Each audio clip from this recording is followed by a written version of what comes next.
بسم الله الرحمن الرحيم الحمد لله رب العالمين والعاقبة للمتقين ولا عدوان إلا على الظالمين اللهم صل على سيدنا محمد وعلى آل سيدنا ومولانا محمد يا صاحب الوقت أخطب بكم نيابة عنكم وأضع جبهتي تحت قدميكم പ്രിയപ്പെട്ട സഹോദരങ്ങളെ, സുഹൃത്തുക്കളെ, കൊണ്ടോട്ടി കള്ളത്തൊരീഖത്ത് കേരളക്കരയിൽ അത് പരിചയപ്പെടുത്തേണ്ട ആവശ്യമില്ല. കള്ളത്തൊരീഖത്താണ് എന്ന വിഷയത്തിൽ കേരളത്തിലെ അന്നത്തെ പണ്ഡിതന്മാരും അതുപോലെ ആഗോളതലത്തിലുള്ള ഇമാം ബാജൂരി റഹ്മത്തുള്ളാഹി അലൈഹിയെ പോലുള്ള പണ്ഡിതന്മാരും എല്ലാവരും ഒരുമിച്ച് ഇത് കടുത്ത റാഫിലിയാക്കളാണെന്നും പിഴച്ചവരാണെന്നും ഫത്വ നൽകിയവരാണ്. മഹാന്മാരായ മമ്പുറന്തങ്ങൾ ഖദ്ദസല്ലാഹു സിറഉൽ അസീസ്, ഉമർ ഖാദി തങ്ങൾ അടക്കമുള്ള മഹത്തുക്കൾ അതിനെക്കുറിച്ച് തീരുമാനം പറയുകയും അവരുടെ വിദണ്ഡവാദങ്ങൾ എതിർത്ത് സംസാരിക്കുകയൊക്കെ ചെയ്തതാണ്. ഇൻഷാ അല്ലാഹ് കൊണ്ടോട്ടി കള്ളത്തൊരീഖത്തിനെ സംബന്ധിച്ചുള്ള ഒരു ചരിത്ര പഠനമാണ് ഈ സംസാരം കൊണ്ട് ഉദ്ദേശിക്കുന്നത്. 2-3 ഭാഗങ്ങളായി നമുക്കത് പൂർത്തീകരിക്കണമെന്നാണ് ഉദ്ദേശിക്കുന്നത്. അല്ലാഹു തആല തൗഫീഖ് നൽകുമാറാവട്ടെ. മമ്മി ഷാ എന്ന വിളിപ്പേരുള്ള ഫഖീർ മുഹമ്മദ് ഷാ എന്ന് പറയുന്ന വ്യക്തിയാണ് ഈ കൊണ്ടോട്ടി ത്വരീഖത്തിൻ്റെ ആദ്യ ഷെയ്ഖ്. അദ്ദേഹത്തിൻ്റെ സ്വദേശം ബോംബെക്കടുത്തുള്ള കല്യാൺ എന്ന് പറയുന്ന പ്രദേശമാണ്. ഹിജറ 1130 അദ്ദേഹം കൊണ്ടോട്ടിയിലെത്തുന്നത്. ചരിത്രം വളരെ പെട്ടെന്ന് ഒന്ന് കണ്ണോടിക്കുകയാണ്. മറ്റു ചരിത്ര രേഖകൾ വെച്ചുകൊണ്ട് പുതിയ കാലത്തെ ചർച്ചകളെ, അതിൻ്റെ വസ്തുതകൾ നമുക്ക് വിലയിരുത്തേണ്ടതുണ്ട്. അങ്ങനെ കൊണ്ടോട്ടിയിലെത്തിയ അദ്ദേഹത്തിൻ്റെ പ്രധാനപ്പെട്ട അനുയായികളായി ഒരുപാട് ധനികരുണ്ടായിരുന്നു. കൂട്ടത്തിൽ കീടക്കാട് പുത്തൻ പീഡിയക്കൽ കുഞ്ഞറമുകുട്ടി ഹാജി എന്ന വ്യക്തിയാണ് ഇദ്ദേഹത്തിന് വീട് വെക്കാനും മറ്റുമൊക്കെയുള്ള ഭൂമി നൽകുന്നത്. ഇദ്ദേഹത്തിന് അന്നത്തെ ഭരണാധികാരികളുമായി ബന്ധമുണ്ടായിരുന്നു. കള്ളത്തൊരീഖത്തിൻ്റെ ഷെയ്ഖായതുകൊണ്ട് തന്നെ ഇദ്ദേഹത്തിൻ്റെ കീഴിൽ ചില ആളുകൾ ഉണ്ടായിരുന്നു. അതുകൊണ്ട് അന്നത്തെ ടിപ്പു സുൽത്താൻ, ഭരണം നടത്തിയിരുന്ന ടിപ്പു സുൽത്താൻ ഇദ്ദേഹത്തിന് ചില അധികാരങ്ങളും ആദരവുകളും നൽകിയിരുന്നു. അത് പിന്നീട് ബ്രിട്ടീഷുകാരുടെ കാലഘട്ടത്തിലും ആ പ്രത്യേക സ്ഥാനം അംഗീകരിക്കുകയുണ്ടായി. അതുകൊണ്ട് തന്നെ ഇദ്ദേഹത്തിന് പലരുമായി, പല ഭാഗത്തുള്ള ഉന്നതരുമായിട്ടൊക്കെ ബന്ധം സ്ഥാപിക്കുവാൻ കഴിഞ്ഞു. അതിൻ്റെ മറവിലാണ്, ഈ സ്ഥാനലബ്ധിയുടെയും മറ്റുമൊക്കെ മറവിലാണ് അദ്ദേഹം തൻ്റെ കള്ളത്തൊരീഖത്ത് പ്രചരിപ്പിക്കാൻ ശ്രമിച്ചത്. പ്രിയപ്പെട്ട സഹോദരങ്ങൾ, മനസ്സിലാക്കണം, ഇദ്ദേഹം യഥാർത്ഥത്തിൽ അഹ്ലു ബൈത്തിൽപ്പെട്ട ആളല്ല, സയ്യിദ് കുടുംബത്തിൽപ്പെട്ട വ്യക്തിയല്ല ഇദ്ദേഹം. എന്നിട്ടും തങ്ങൾ എന്ന ഓമന പേരിലാണ് ഇദ്ദേഹം അറിയപ്പെട്ടത്. മുഹമ്മദ് ഷാ തങ്ങൾ, ഇഷ്തിയാഖ് ഷാ തങ്ങൾ എന്നൊക്കെ തരത്തിലാണ് ഇവർ അറിയപ്പെടാറുള്ളത്. വാസ്തവത്തിൽ ഇവർ സയ്യിദന്മാരല്ല. ഇദ്ദേഹം നമ്മുടെ കേരളത്തിലേക്ക് കടന്നു വരുമ്പോൾ, കൊണ്ടോട്ടിയിലേക്ക് കടന്നു വന്ന് ഇദ്ദേഹത്തിൻ്റേതായ പുത്തൻവാദങ്ങൾ ഇവിടെ പ്രചരിപ്പിച്ച സമയത്ത് ആ കാലഘട്ടത്തിൽ അദ്ദേഹത്തിൻ്റെ സമകാലികനായിരുന്ന അള്ളാഹുവിൻ്റെ ഔലിയാക്കളിൽ പ്രമുഖനായ ബഹുമാനപ്പെട്ട ഖുതുബുസ്സമാൻ മമ്പുറന്തങ്ങൾ ഖദ്ദസല്ലാഹു സിറഉൽ അസീസ് തങ്ങളുടെ അമ്മാവൻ കൂടിയായ സയ്യിദ് ജിഫ്രി ഖദ്ദസല്ലാഹു സിറഉൽ അസീസ് ബഹുമാനപ്പെട്ടവർ ഈ മുഹമ്മദ് ഷാ എന്ന് പറയുന്ന വ്യക്തിയുടെ എല്ലാ വിദണ്ഡവാദങ്ങളും അക്കമിട്ട് നിരത്തി അതിനെ ഗണ്ണിക്കുകയുണ്ടായി. ഈ മുഹമ്മദ് ഷാ എന്ന് പറയുന്ന വ്യക്തി, അദ്ദേഹം ഒരു ഷിയ വിശ്വാസിയായിരുന്നു എന്നത് ചരിത്ര രേഖകൾ നമ്മോട് പറയുന്നുണ്ട്. നമ്മുടെ കേരള ചരിത്രം, അതുപോലെ ഇന്ത്യൻ ചരിത്രമൊക്കെ വളരെ കൃത്യമായി പഠനങ്ങളും ഗവേഷണങ്ങളും നടന്നതാണ്. ആ പഠന ഗവേഷണങ്ങളിലെല്ലാം വളരെ കൃത്യമായി ഈ ചരിത്ര വസ്തുതകൾ വിവരിക്കുന്നുണ്ട്. ഇദ്ദേഹം ഒരു ഷിയാ വിശ്വാസിയായിരുന്നു എന്ന് നമ്മുടെ കേരളീയ ചരിത്രം കൊണ്ടോട്ടി ആസ്പദമാക്കി നടത്തിയ ചരിത്ര ഗവേഷണങ്ങളെല്ലാം കൃത്യമായിട്ട് പറയുന്നുണ്ട്. കൊണ്ടോട്ടി നേർച്ച പെരുമയുടെ നാട്ടുത്സവം എന്ന് പറയുന്ന പുസ്തകം, അതിൽ പറയുന്നത് കാണാം, 18-ാം നൂറ്റാണ്ടിൻ്റെ അവസാന പാദത്തിൽ ബോംബെക്ക് സമീപമുള്ള ഒരു ഗ്രാമത്തിൽ നിന്ന് കേരളത്തിലെത്തി താമസമുറപ്പിച്ച പേർഷ്യൻ ഭാഷ സംസാരിക്കുന്ന ഒരു ഷിയാ മുസ്ലിമാണ് ഷെയ്ഖ് മുഹമ്മദ് ഷാ. അദ്ദേഹം ഒരു ഷിയാ മുസ്ലിമായിരുന്നു. അദ്ദേഹത്തിന് കൊണ്ടോട്ടിയിൽ ഭൂമി നൽകിയത് 1765-നും 1792-നും ഇടയ്ക്ക് വടക്കൻ കേരളത്തിൻ്റെ ഭരണം നിയന്ത്രിച്ചിരുന്ന മൈസൂരിലെ മുസ്ലിം ഭരണാധികാരികളിൽപ്പെട്ട ടിപ്പു സുൽത്താൻ ആവാനാണ് സാധ്യത. അപ്പോൾ ഇതിൽ അദ്ദേഹത്തെ സംബന്ധിച്ചുള്ള ചരിത്രം പറയുകയാണ്. അദ്ദേഹം ഒരു ഷിയാ മുസ്ലിമായിരുന്നു. ഇത് ഈ ഗ്രന്ഥത്തിൽ മാത്രമല്ല പറയുന്നത്, ധാരാളം ഗവേഷണ പ്രബന്ധങ്ങളും ചരിത്ര പഠനങ്ങളും ഈ വിഷയത്തിൽ നടന്നിട്ടുണ്ട്. കൊണ്ടോട്ടിയുടെ ചരിത്രവുമായി ബന്ധപ്പെട്ട് മഹത്തായ മാപ്പിള സാഹിത്യ പാരമ്പര്യം എന്ന് പറയുന്ന നമ്മുടെ മാപ്പിള സാഹിത്യത്തെ സംബന്ധിച്ചും ചരിത്രത്തെ സംബന്ധിച്ചും കൃത്യമായ പഠനം നടത്തി പുറത്തിറക്കിയ ഗ്രന്ഥമാണ് മഹത്തായ മാപ്പിള സാഹിത്യ പാരമ്പര്യം എന്ന് പറയുന്ന ഈ പുസ്തകം. ഇതിൽ ഈ മുഹമ്മദ് ഷാ എന്ന് പറയുന്ന വ്യക്തിയെ പരിചയപ്പെടുത്തിക്കൊണ്ടുള്ള ഒരു അധ്യായമുണ്ട്. മുഹമ്മദ് ഷാ തങ്ങൾ എന്നാണ് അദ്ദേഹത്തിൻ്റെ പേര്. അതിൽ പറയുന്നതായി കാണാം, ഈ മുഹമ്മദ് ഷായുടെ പ്രധാനപ്പെട്ട ഉസ്താദ് തന്നെ ഒരു ഷിയാ പണ്ഡിതനായിരുന്നു എന്നാണ് ഇതിൽ പറയുന്നത്. അദ്ദേഹം ഒരു ഷിയാ വിശ്വാസിയായിരുന്നു. അതോടൊപ്പം ഇദ്ദേഹം പഠനം നടത്തിയിരുന്ന പ്രധാനപ്പെട്ട ഗുരു അതൊരു ഷിയാ പണ്ഡിതനായിരുന്നു. ഞാൻ വായിക്കാം. ആ പുസ്തകത്തിൻ്റെ 191-ാമത്തെ പേജിൽ കൊണ്ടോട്ടിയുടെ ചരിത്രത്തിൽ അതിപ്രധാന സംഭവമാണ് മുഹമ്മദ് ഷായുടെ ആഗമനം. അതുവരെ അഹ്ലുസുന്ന വൽ ജമാഅത്തിൽ അടിയുറച്ച് വിശ്വസിച്ചിരുന്ന കൊണ്ടോട്ടിയിലെയും പരിസരത്തെയും മുസ്ലിമീങ്ങളെ ഭിന്നിപ്പിച്ചുകൊണ്ട് അവർക്കിടയിലെ ഷിയാ വിശ്വാസവും ഷിയാ ആചാരവും കടത്തിക്കൊണ്ടുവന്ന് പുതിയ ഒരു കള്ളത്തൊരീഖത്തുമായി കടന്നു വന്നിട്ടുള്ള വ്യക്തിയാണ് മുഹമ്മദ് ഷാ. അദ്ദേഹത്തിൻ്റെ ആഗമനം അന്ന് വലിയ ചർച്ചയായി. അദ്ദേഹത്തിൻ്റെ പിൻഗാമികൾ കടത്തിക്കൂട്ടിയ, അദ്ദേഹവും അദ്ദേഹത്തിൻ്റെ പിൻഗാമികളും ഇവിടെ ചെയ്തു കൂട്ടിയ പല ആചാരങ്ങളും അതുപോലെ പുത്തൻവാദങ്ങളും ഇവിടെയുള്ള മഹാപണ്ഡിതന്മാരും ആഗോളതലത്തിലുള്ള പണ്ഡിതന്മാരുമൊക്കെ ചർച്ച ചെയ്ത് ഫത്വകളുണ്ട്. അതൊക്കെ ഇൻഷാ അല്ലാഹ് നമുക്ക് വഴിയെ വളരെ കൃത്യമായിട്ട് എല്ലാം സംസാരിച്ചു പോകണം. എന്നിട്ട് പറയട്ടെ, ബോംബെയിലെ കല്യാണിനടുത്ത കർദാൻ സ്വദേശിയാണ് അദ്ദേഹം. മുഖദ്ദം കുടുംബം ഇസ്മായിലിൻ്റെയും ഫാത്തിമയുടെയും പുത്രനായി മുഹമ്മദ് ഷാ ഹിജറ 1098 ജാതനായി. അപ്പോൾ അദ്ദേഹം മുഖദ്ദം കുടുംബക്കാരനാണ്, സയ്യിദ് കബീലയിൽപ്പെട്ട ആളല്ല. എന്നിട്ട് പറയട്ടെ, ബാല്യകാലത്ത് സ്വമാതുലന്മാരുടെ അടുക്കൽ നിന്ന് അറബി പാർസി ഭാഷകൾ അഭ്യസിച്ചു. ക്രമേണ സൂഫിസത്തിലേക്ക് ആകൃഷ്ടനായി. ഉപരിപഠനത്തിന് പ്രസിദ്ധ ഷിആ പണ്ഡിതനായിരുന്ന കറം അലിയുടെ കൂടെ ഔറംഗിൽ താമസിച്ചു. അപ്പോൾ ഇദ്ദേഹം ഉന്നത ഉപരിപഠനത്തിന് വേണ്ടി ചെന്നത് ആരുടെ അടുത്തേക്കാണ്? പ്രസിദ്ധ ഷിആ പണ്ഡിതനായിരുന്ന കറം അലിയുടെ സമീപത്തായിരുന്നു. അപ്പോൾ ഷിയാ പണ്ഡിതനാണ് അദ്ദേഹത്തിൻ്റെ ഉസ്താദ്. ആ ഷിയാ ആശയമാണ് അദ്ദേഹത്തിനുണ്ടായിരുന്നത്. ഇത് നമ്മുടെ കേരളത്തിൽ നടന്ന, കൊണ്ടോട്ടി കേന്ദ്രീകരിച്ച് നടന്ന ചരിത്ര ഗവേഷണങ്ങളിലെല്ലാം ആ വസ്തുത നമുക്ക് കാണാൻ കഴിഞ്ഞില്ല. നോക്കൂ നിങ്ങൾ, കൊണ്ടോട്ടിയിലെ ഈ ചരിത്രത്തെ സംബന്ധിച്ച് വളരെ വ്യക്തമായി വളരെ ബൃഹത്തായ ചരിത്ര ഗ്രന്ഥമെഴുതിയ മഹാനാണ് ബഹുമാനപ്പെട്ട പൊന്നാനി മഖ്ദൂം പുതിയകത്ത് കമ്മുകുട്ടി മുസ്ലിയാരുടെ മകൻ പുത്തൻ വീട്ടിൽ അഹമ്മദ് മുസ്ലിയാർ എന്ന് പറയുന്ന മഹാപണ്ഡിതൻ. ഹിജറ 1308 ഈ ഗ്രന്ഥം വിരചിതമാകുന്നത്. ഈ ഗ്രന്ഥത്തിൻ്റെ പേര് ഹയാത്തുദ്ദീൻ വ മമാത്തുൽ മആനീദ് എന്ന ഗ്രന്ഥം. ഹിദായത്തുൽ ഇഖ്വാൻ ഫി റദ്ദിൽ ബുസ്താൻ എന്ന ഗ്രന്ഥത്തിൻ്റെ തർജുമയാകുന്നു.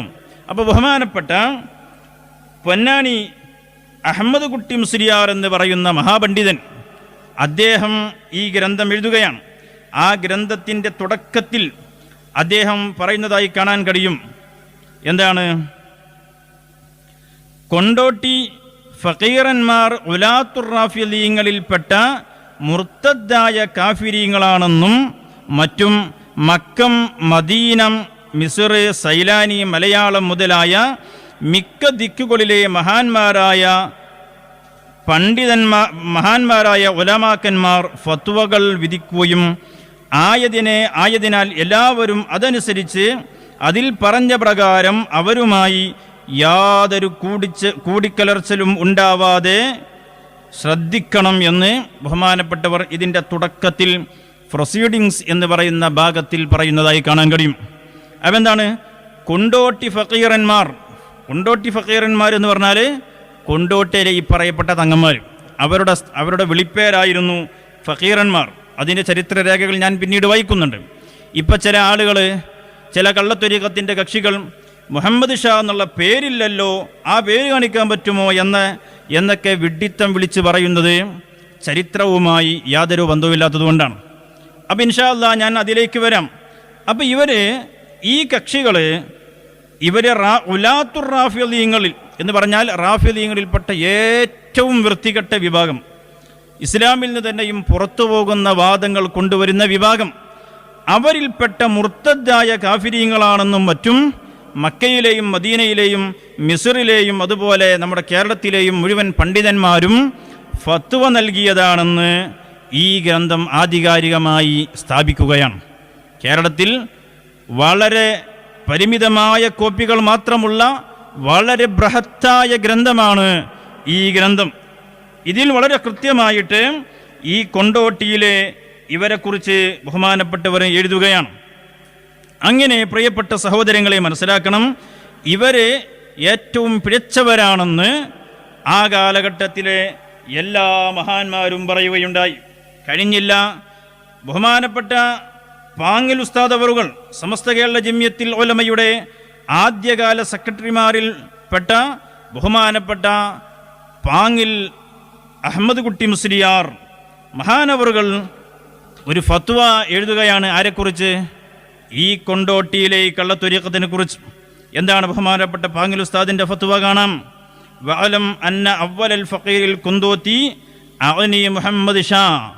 കൊണ്ടോട്ടിയിലെ ആദ്യത്തെ ഫഖീർ എന്ന് പറഞ്ഞാൽ മുഹമ്മദ് ഷാ എന്ന് പറയുന്ന വ്യക്തി, ഖദലഹുല്ലാഹ്, അദ്ദേഹത്തെ അല്ലാഹു തആല പരാജയപ്പെടുത്തട്ടെ, അത്രയും വലിയ ഷർറാണ് ഈ കേരളത്തിലേക്ക് അദ്ദേഹം കൊണ്ടുവന്നത്.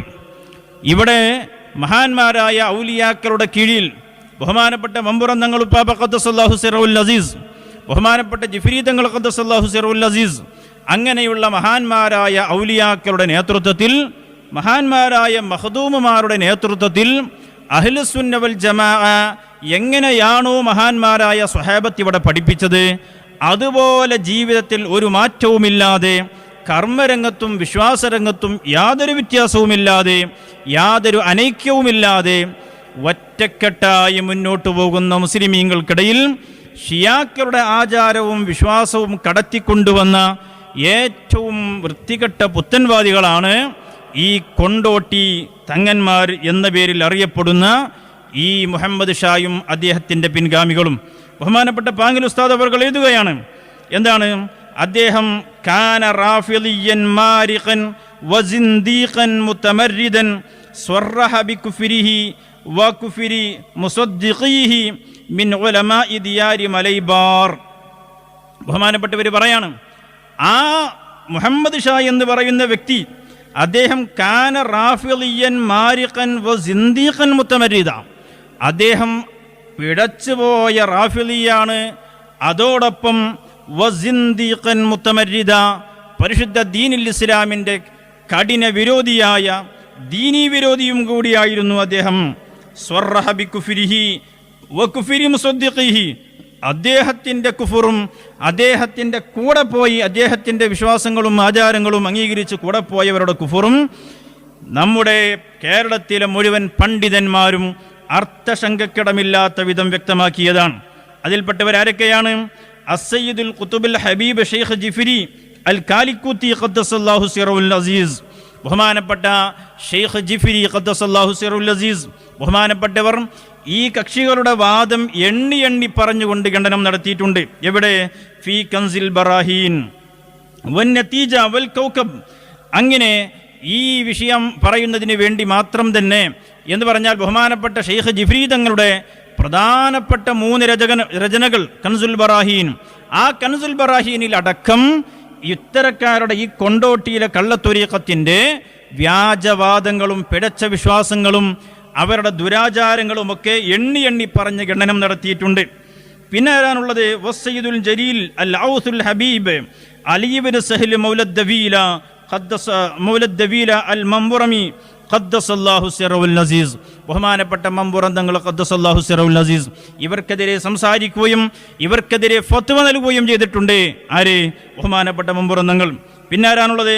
വൽ ഖാലി മുഹയ്യദ്ദീനിൽ കാലിക്കൂത്തി ഫീ ഖസീദത്തിഹി, അതുപോലെ വബ്നുൽ ഖാലി അബൂബക്കർ അൽ കാലിക്കൂത്തി വസയ്യിദുൽ ജലീൽ വൽ ഹബീബ് ഫദ്ൽ ഇബ്നു അലവിൽ മൗലദ് ദവീല അൽ മംബുറമി, മംബുറം തങ്ങളുടെ മകനായ സയ്യിദ് ഫദൽ തങ്ങൾ, വൽ അല്ലാമത്തുൽ ഖായിൽ മൗലവി അബ്ദുല്ലാഹിൽ അൽ ഫുത്തനത്താനി ഫി ഫത്താവിഹി, അങ്ങനെ വശൈഖുൽ ആരിഫ് ബില്ലാഹി മുഹമ്മദ് വശൈഖ് ആരിഫ് ബില്ലാഹി അൽ മുഹമ്മദ് ഷെയ്ഖ് മുഹമ്മദ് ഫി ഫത്താവിഹി വശൈഖുൽ അല്ലാമ അൽ ഉസ്താദ് ഫഖീഹ് മലൈബർ ഇബ്നു ഖവാജ ഇബ്നു ഹിഷാം.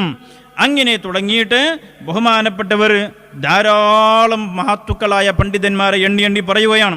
എന്നിട്ട് പറയുന്നു വശൈഖുൽ കാമിൽ ഖാലി ഉമറുൽ ബിലങ്കൂത്തി ഫി ഖസീദത്തിഹി, ബഹുമാനപ്പെട്ട ഉമർ ഖാലി തങ്ങൾ ഈ കൊണ്ടോട്ടി തരീഖത്തിന്റെ കക്ഷികൾക്കെതിരെ അതിശക്തമായി അവിടുത്തെ ഖസീദയിലൂടെ ഖണ്ഡനം നടത്തിയിട്ടുണ്ട്. അതാണ് ബഹുമാനപ്പെട്ട പാങ്ങൽ ഉസ്താദ് അവറുകൾ പറയുന്നത്. അപ്പോൾ ബഹുമാനപ്പെട്ട പാങ്ങൽ ഉസ്താദ് അവറുകൾ ഇവരുടെ വാദത്തെ ഗണ്ണിച്ചുകൊണ്ട് ഫത്വ ഇറക്കിയിട്ടുണ്ട്. ചില കള്ളത്വരീഖത്തിന്റെ വിവരമില്ലാത്ത മൗലവിമാർ പറയുന്നത് കേട്ടു, പാങ്ങൽ ഉസ്താദിന്റെ ഫത്വനെ ഗണ്ണിക്കുന്നത് കേട്ടു. അതിൽ തെർക്കീബ് ശരിയായിട്ടില്ല പോലും. സുബ്ഹാനല്ലാഹ്. ആർക്ക്? ബഹുമാനപ്പെട്ട പാങ്ങൽ ഉസ്താദിന്റെ ഈ ഫത്വയിലെ വരിയിൽ തെർക്കീബ് ശരിയായിട്ടില്ല. സുബ്ഹാനല്ലാഹ്. അറിയില്ല എന്ന അറിവുമില്ലാതെയായി പോകുകയാണ് ഇത്തരം കള്ളത്വരീഖത്തുകാർക്ക്. പ്രിയപ്പെട്ട സഹോദരങ്ങളെ, ഇതൊരു പഠനവേദിയാണല്ലോ. ഞാൻ പറയട്ടെ, അങ്ങനെ അവിടെ ഒരു തർക്കീബിൻ്റെയും പ്രശ്നമില്ല. നേരാം വെണ്ണം ശരിയായ നിലക്ക് ഖത്റുന്നതയും അതുപോലെ തന്നെ തഖ്വീമുൽ ലിസാനും സഞ്ചാനും അവാമിലൊക്കെ ഓതി വന്നാൽ മതി. അവിടെ ഒരു പ്രശ്നവും വിവരമുള്ളവർക്ക് കാണാനില്ല. ഏതായാലും ബഹുമാനപ്പെട്ട പാങ്ങിൽ ഉസ്താദ് അവറുകളും ഈ വിഷയത്തിൽ വളരെ കൃത്യമായി ആ സംഭവം വിവരിച്ചിട്ടുണ്ട്. അവരുടെ പുത്തൻ വാദങ്ങൾ വിവരിച്ചുകൊണ്ട് മഹാന്മാരായ പണ്ഡിതന്മാർ കാലഘട്ടത്തിൽ എഴുതിയിട്ടുണ്ട്. കഴിഞ്ഞില്ല, നമ്മുടെ കേരളത്തിലെ ചരിത്രം വിവരിച്ചുകൊണ്ട് എഴുതിയ ബൃഹത്തായ ഒരു ഗ്രന്ഥമാണ് മഖ്ദൂമും പൊന്നാനിയും എന്ന അതിബൃഹത്തായ ഒരു ഗ്രന്ഥം. ഇത് വളരെ കൃത്യമായ ചരിത്ര ഗവേഷണത്തിന് ശേഷം വിരചിതമായ ഗ്രന്ഥമാണ്.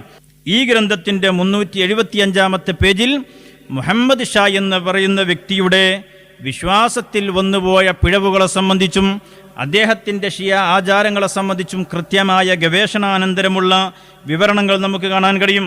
എന്താണത്? ഞാൻ വായിക്കാം. ഷിയ ആചാരങ്ങളാണ് ഫഖീർ നടപ്പാക്കുന്നതെന്നും ജിഫിരി മഖ്ദൂം പണ്ഡിതന്മാർ ആരോപിച്ചിരുന്നു. ആര്?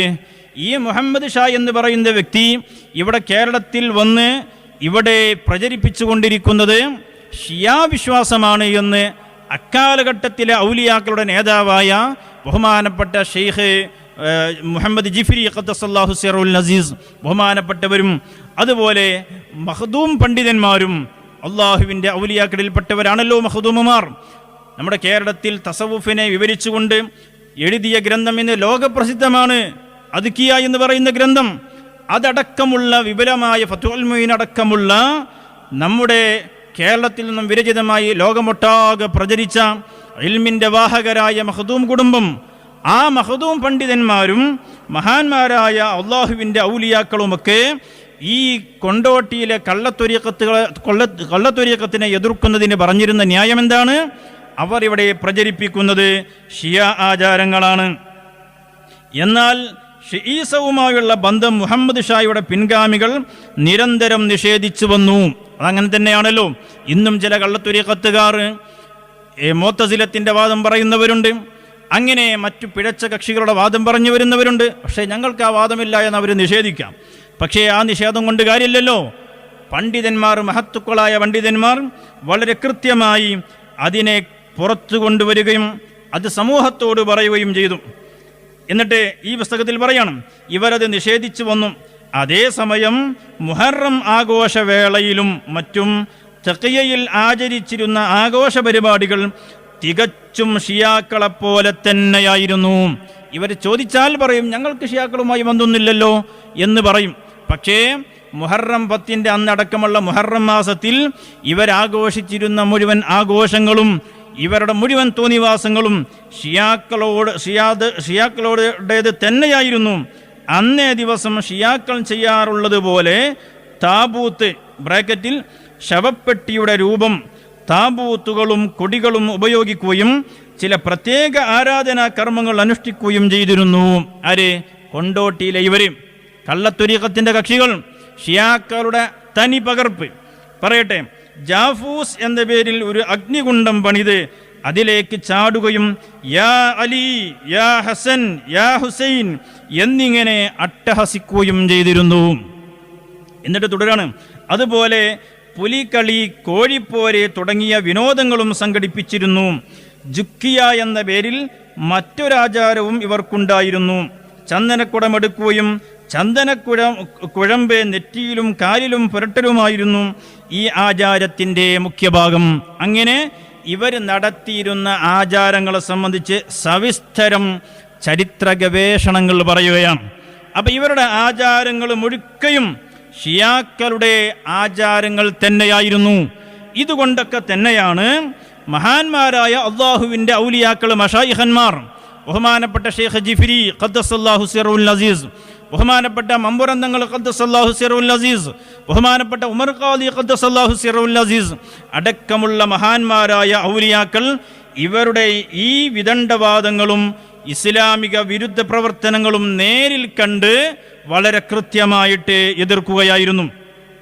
അങ്ങനെ പ്രിയപ്പെട്ട സഹോദരങ്ങളെ മനസ്സിലാക്കണം, ഈ കക്ഷികൾ, മുഹമ്മദ് ഷാ എന്ന് പറയുന്ന കക്ഷികൾ ഇവിടെ കേരളത്തിൽ വരികയും ഇവിടെ ഷിയായിസം പ്രചരിപ്പിക്കുകയും അതിലേക്ക് ജനങ്ങളെ വഞ്ചിച്ച് കടത്തിക്കൊണ്ടുപോവുകയും ചെയ്യുന്ന ഈ പ്രവർത്തനം നടത്തിക്കൊണ്ടിരിക്കുകയാണ്.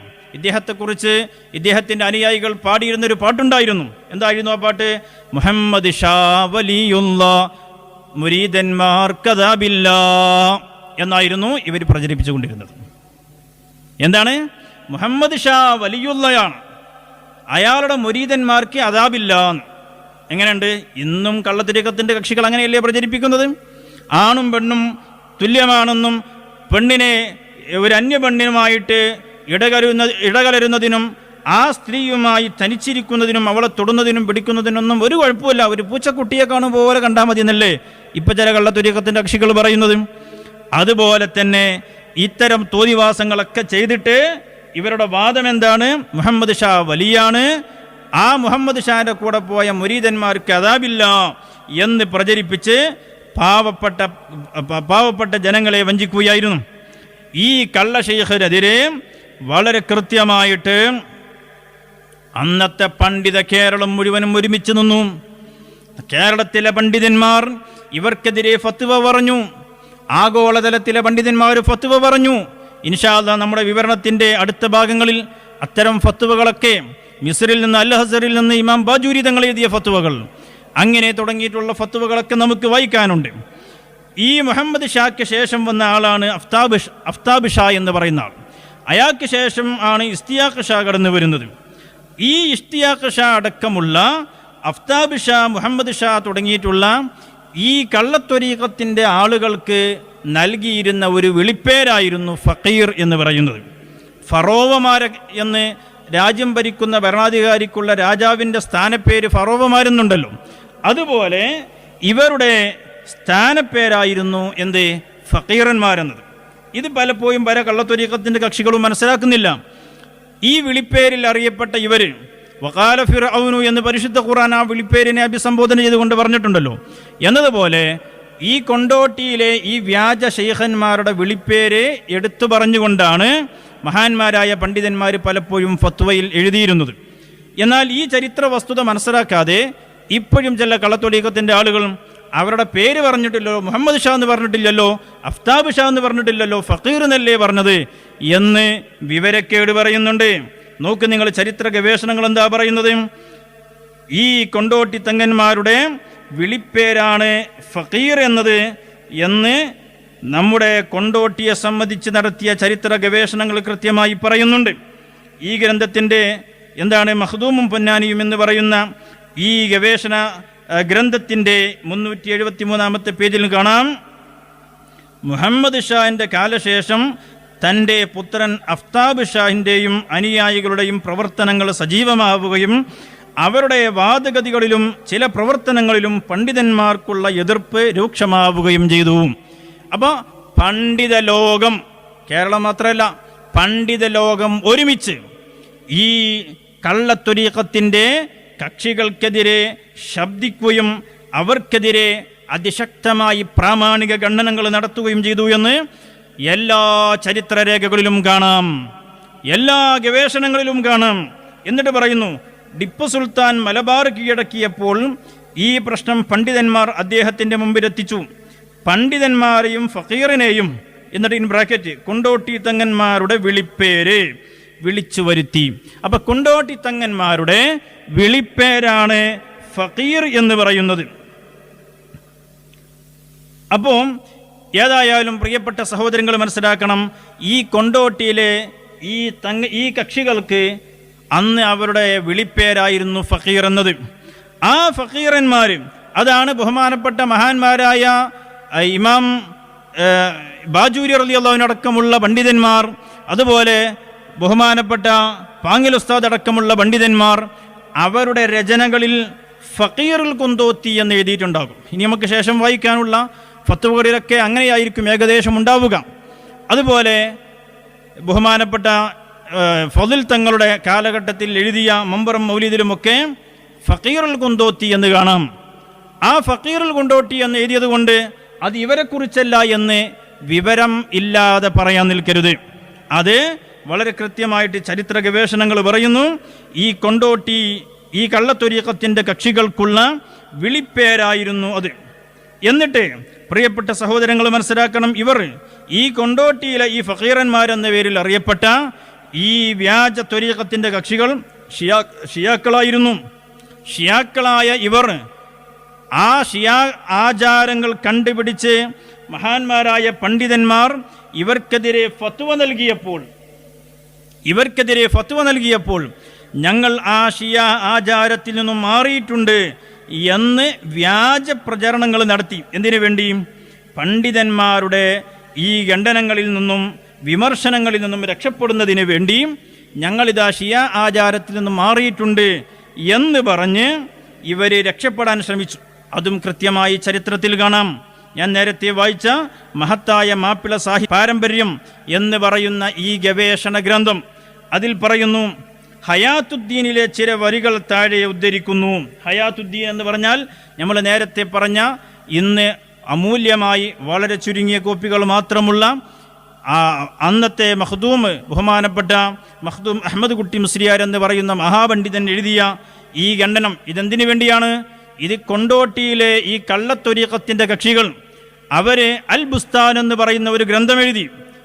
എന്തിനായിരുന്നു അത്? അൽ ബുസ്താൻ എന്ന് പറയുന്ന ഗ്രന്ഥത്തിൽ അവർ സമർത്ഥിക്കാൻ ശ്രമിച്ചത് കൊണ്ടോട്ടിയിലെ ഈ വ്യാജ ത്വരീഖത്തിൻ്റെ കക്ഷികൾ അവർ ഷിയാക്കളൊന്നുമല്ല, അവർ അഹ്ലുസുന്നത്തി വൽ ജമാഅത്തിൻ്റെ വക്താക്കളാണ് എന്ന് വരുത്തി തീർക്കാൻ വേണ്ടി പ്രമാണങ്ങളെ വളച്ചൊടിച്ചും ദുർവ്യാഖ്യാനം ചെയ്തും അൽ ബുസ്താൻ എന്ന് പറയുന്ന ഒരു ഗ്രന്ഥം രചിച്ചപ്പോൾ ആ ഗ്രന്ഥത്തിന് ഖണ്ഡനമാണ് ഈ ബൃഹത്തായ ഗ്രന്ഥം. 288ഓളം പേജുള്ള ഈ ഗ്രന്ഥം അതിനുള്ള ഖണ്ഡനമായിട്ട് എഴുതിയതാണ്.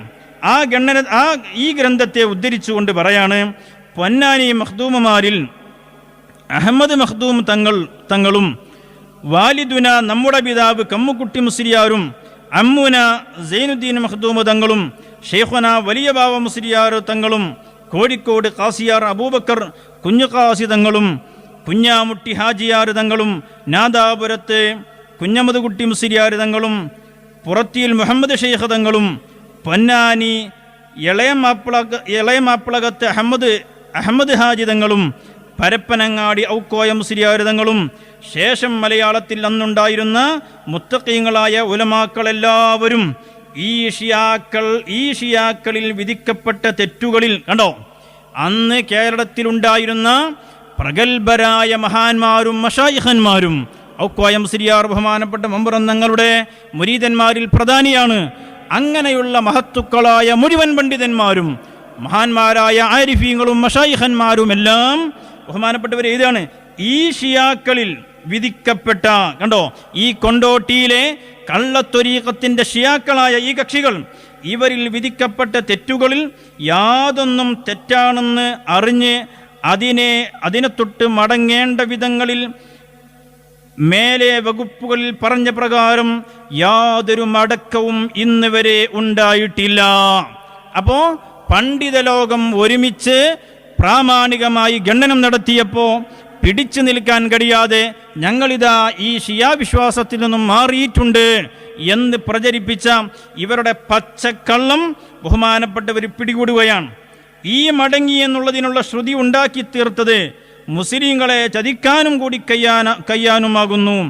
അല്ല എങ്കിൽ 58 കുഞ്ഞാലുംകുട്ടിൻ്റെ കല്യാണങ്ങളിൽ വെച്ച് താനത്തെ ഫക്കീറും തക്കിയക്കൽ വെച്ച് കുഞ്ഞാലുംകുട്ടി മുഖേന മറ്റു ചിലരും മടങ്ങിയതിൽ പിറകെ പിന്നെയും അവരെ നടപടി തെറ്റാണെന്ന് ധരിച്ച ഖബറിനും മറ്റും ചെയ്യുന്ന ആചാരങ്ങൾ ഉപേക്ഷിച്ചു നിന്നാൽ മതിയായിരുന്നല്ലോ. ഇത് അറബി മലയാളത്തിൽ എഴുതിയ ഗ്രന്ഥമാണ്. അറബി മലയാളത്തിലെ പണ്ടത്തെ ഭാഷയാണ് ഇതിലുള്ളത്. അപ്പം അതുകൊണ്ട് ഇത് എല്ലാവർക്കും പെട്ടെന്ന് വായിക്കാനൊന്നും കഴിയൂല. അതുകൊണ്ട് അത്രയും ചരിത്ര പ്രാധാന്യമുള്ള ഗ്രന്ഥമാണിത്. ഇതിലാ പറയുന്നത്, അവരെ പണ്ഡിതന്മാരുടെ ഖണ്ഡനങ്ങൾ വന്നപ്പോൾ ഞങ്ങൾ ഷിയാ വിശ്വാസമൊക്കെ ഉപേക്ഷിച്ചിട്ടുണ്ട് എന്ന് കളവ് പറഞ്ഞു. അപ്പോൾ ബഹുമാനപ്പെട്ടവർ പറയാണ്, അങ്ങനെയാണെങ്കിൽ ഇവർ ഈ ഖബറിൻ്റെ അടുക്കലും മറ്റും ചെയ്യുന്ന ഈ ഷിയാക്കളുടെ ആചാരങ്ങൾ ഇപ്പോഴും ചെയ്യുന്നുണ്ട് എങ്കിൽ എന്തേ അത് ഒഴിവാക്കാത്തത് എന്ന് ചോദിക്കുകയാണ്. ഇവർ ഏകദേശം മടങ്ങി എന്നുള്ള വെറും ശ്രുതി കൊണ്ട് ഇവരുമായി കൂടിക്കഴിയാൻ ഉണ്ടായാൽ വലിയ ദോഷത്തിൽ അകപ്പെടുന്നതാണ്. അതുകൊണ്ട് ഈ കൊണ്ടോട്ടിയിലെ കള്ളത്വരീഖത്തിൻ്റെ കക്ഷികൾ അവരുടെ തെറ്റായ വിശ്വാസങ്ങളും ആചാരങ്ങളും മാറ്റിവെച്ചിട്ടുണ്ട്, അവരതിൽ നിന്നും മടങ്ങിയിട്ടുണ്ട് എന്ന് ധരിച്ച് ആരും അവരുടെ പിന്നാലെ പോകണ്ട, അത് വലിയ അപകടത്തിലേക്ക് എത്തിക്കുമെന്നാണ് ബഹുമാനപ്പെട്ട പൊന്നാനി മഖ്ദൂം അഹമ്മദ് കുട്ടി മുസ്ലിയാർ എന്ന് പറയുന്ന അള്ളാഹുവിൻ്റെ ഔലിയാക്കളിൽ പ്രമുഖനായ മഹാനവറുകൾ പറയുകയാണ്. അപ്പം ചുരുക്കി പറഞ്ഞാൽ ഇങ്ങനെ മഹാന്മാരായ പണ്ഡിതന്മാരെല്ലാം അക്കാലഘട്ടത്തിൽ ഉണ്ടായിരുന്ന എല്ലാ ഔലിയാക്കളും ആരിഫീങ്ങളും അതുപോലെ മഹാന്മാരുമെല്ലാം ഈ കക്ഷികൾ ഏറ്റവും പിഴച്ച കക്ഷികളാണെന്നും റാഫിളിയത്തിൽപ്പെട്ട ഏറ്റവും വൃത്തികെട്ട വിഭാഗമാണെന്നും ഇവരെ ഷിയാക്കളുടെ വിശ്വാസമാണ് പ്രചരിപ്പിച്ചിരുന്നത് എന്നും നമ്മുടെ കേരളത്തിൽ നടന്ന ചരിത്ര പഠനങ്ങൾ വളരെ കൃത്യമായി അക്കമിട്ട് നമ്മുടെ മുമ്പിൽ സമർത്ഥിക്കുന്നുണ്ട്. ധാരാളം ഇനിയും ഇവിടെയുണ്ട്, ഞാനതൊന്നും വായിക്കുന്നില്ല. ധാരാളം ഗ്രന്ഥങ്ങൾ അതിനെ സംബന്ധിച്ച് നമുക്ക് കാണാൻ കഴിയും. നമ്മുടെ മലയാളത്തിൽ എഴുതപ്പെട്ട നമ്മുടെ കൊണ്ടോട്ടിയെയും കേരളത്തിൻ്റെയും മലബാറിൻ്റെയും ഒക്കെ ചരിത്രം എഴുതിയ രേഖപ്പെടുത്തിയ എത്രയോ ചരിത്ര ഗ്രന്ഥങ്ങൾ ഗവേഷണങ്ങൾ നമ്മുടെ കേരളത്തിൽ നടന്നിട്ടുണ്ട്. അതിലെല്ലാം ഇവരുടെ ഈ പിഴച്ച വിശ്വാസത്തെ സംബന്ധിച്ചും ഇവരുടെ ഏറ്റവും മോശപ്പെട്ട ഷിയാക്കളുടെ വിശ്വാസങ്ങളും ആചാരവും പുലർത്തുന്നതിനെ സംബന്ധിച്ചുമൊക്കെ കൃത്യമായ വിവരണങ്ങൾ വരുന്നുണ്ട്. അപ്പം അതുകൊണ്ട് തന്നെ ഈ കൊണ്ടോട്ടി കള്ളത്വരീഖത്തിൻ്റെ കക്ഷികൾ യഥാർത്ഥത്തിൽ ഷിയാക്കളുടെ വിശ്വാസമാണ് ഇവിടെ പഠിപ്പിച്ചിട്ടുള്ളത് എന്ന് മഹാന്മാരായ പണ്ഡിതന്മാരൊക്കെ വളരെ കൃത്യമായി നമ്മെ പഠിപ്പിക്കുന്നുണ്ട്. കൊണ്ടോട്ടിയിലെ ഈ കക്ഷികൾക്കെതിരെ മഹാന്മാരായ മശായിഖന്മാരും അതുപോലെ പണ്ഡിത ലോകവും ഒരുമിച്ചുകൊണ്ട് ഇവർക്കെതിരെ പ്രാമാണികമായ ഖണ്ഡനങ്ങൾ നടത്തുന്നുണ്ട്. ഇൻഷാ അല്ലാഹ് അത് നമുക്ക് അടുത്ത ഭാഗത്തിൽ അതിനെ സംബന്ധിച്ച് വിശദമായിട്ട് പറയണം. അല്ലാഹു തആല തൗഫീഖ് നൽകട്ടെ. ഇൻഷാ അല്ലാഹ് അടുത്ത ഭാഗം ഉടനെ തന്നെ ഇറങ്ങുന്നതാണ്. എല്ലാവരും എല്ലാ ഭാഗവും കേട്ട് ഈ കൊണ്ടോട്ടിയിലെ കള്ളത്വരീഖത്തിനെ സംബന്ധിച്ച് നന്നായി മനസ്സിലാക്കണം. ഇന്ന് അവർക്ക് വക്കാലത്തുമായി വരുന്ന പുത്തൻവാദികളായ കള്ളത്വരീഖത്തുകാർ അവരും ഷിയാക്കളുടെ ഏജൻ്റാണ് എന്നതും നമ്മൾ മനസ്സിലാക്കേണ്ടതുണ്ട്. അല്ലാഹു തആല തൗഫീഖ് നൽകട്ടെ. അസ്സലാമു അലൈക്കും വറഹ്മത്തുള്ളാഹി വബറകാതുഹു.